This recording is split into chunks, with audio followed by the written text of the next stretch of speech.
asertivo en la conversación.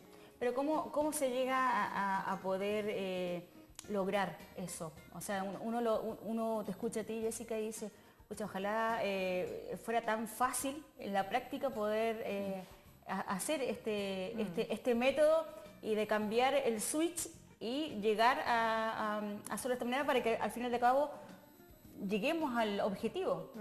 Bueno, con certeza yo creo que esto implica estar en una escuela, o sea, implica estudio y implica capacitación, entrenamiento. O sea, uno diría es algo que requiere transpiración, o sea, uno requiere en eso, ¿no? Entonces, porque cuando uno mueve el switch, va a ser, lo que uno busca es poder comprender cuáles son los elementos que conforman cuando lo hago bien, qué tipo de conductas hago cuando lo hago bien, o sea, cómo me relaciono, qué reacciones tengo frente a las situaciones, dónde pongo mi foco de atención. Por ejemplo, diría, tengo un problema, ¿dónde me pongo el foco de la atención? ¿En las causas?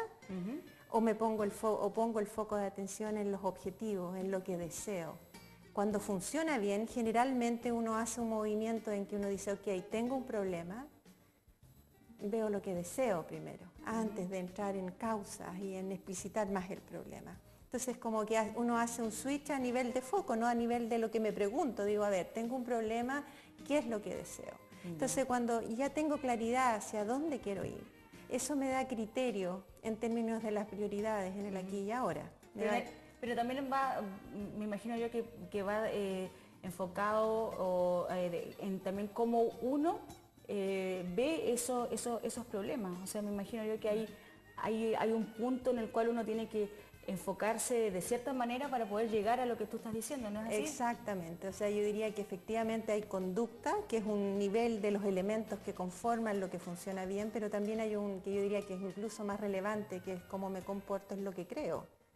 Es qué creo yo cuando estoy en un problema.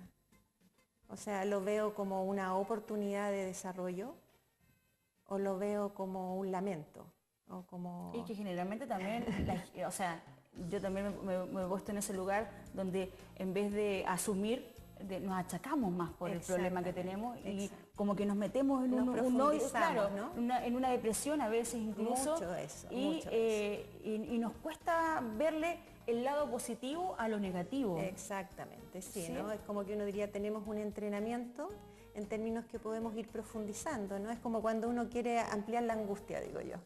Es como basta con que uno entre a la casa de uno y empiece a ver todos los espacios donde hay desorden y suciedad. O sea, es como que uno entra al living y ve todo lo que no está perfecto. Entra al dormitorio, a los closets, ¿no? Todo el desorden. Entra al baño, la cocina, los muebles. Entonces uno empieza a agobiarse. Son estrategias que uno usa para agobiarse, va creciendo la angustia, ¿no? Entonces aquí es como tú te vas entrenando para poder decir, ok, tengo un problema, tengo una situación difícil, que es como todos tenemos, o sea, no es algo que sea especial a una persona.